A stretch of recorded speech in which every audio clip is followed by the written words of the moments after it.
আর শিবগঞ্জের শালম সুজা নামের একজন বিএনপি নেতা তিনি কিন্তু 2018 সালে ফেব্রুয়ারি মাসে কিন্তু গুম হন। এই গুমের ঘটনায় আওয়ামী লীগের পরিবারের শেখ হাসিনা সহ 4 জনের নামে কিন্তু মামলা হয়েছে বগুড়া।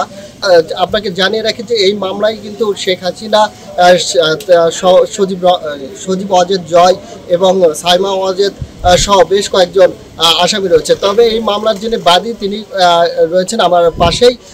আমরা জানতে চাবো যে আসলে এই যে শালম ভাই যে খুন হয়েছে সুজা ভাই, এই এতদিন পরে কেন মামলা? এবং ধন্যবাদ সাজু ভাই।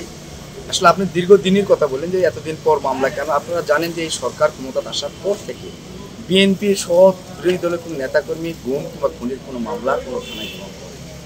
আমরা মামলা দিতে বারবার গিয়েছি, পরিবারের পক্ষ থেকে মামলা দিতে গিয়েছে, দলের পক্ষ থেকে মামলা দিতে মামলা না নেওয়ার কারণে আমরা দীর্ঘ অপেক্ষায় ছিলাম এই স্বৈরাচারী শেখ হাসিনা কবে পতন হবে, তারপর আমরা এই আইনগত ব্যবস্থাগুলো নেব।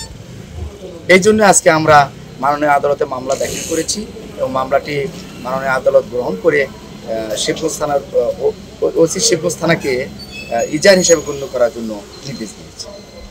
যেমনটি আপনি যা শুনলেন যে এই যে বিগত সরকারের আমলে যে গুম খুন সহ যে ধরনের অপকর্ম চলেছে তাদের কিন্তু সুবিচার বা ন্যায় বিচার পায়নি, এমনটি কিন্তু তারা জানাচ্ছিলেন। এবং সেই ন্যায় বিচারের স্বার্থেই কিন্তু আজকেই তারা বগুড়ায় একটি মামলা করেছেন এবং বগুড়া আদালত কিন্তু শিবগঞ্জ অফিসার ইনচার্জকে কিন্তু নির্দেশ দিয়েছেন যে মামলাটা রেকর্ড করার জন্য। এই ছিল সর্বশেষ।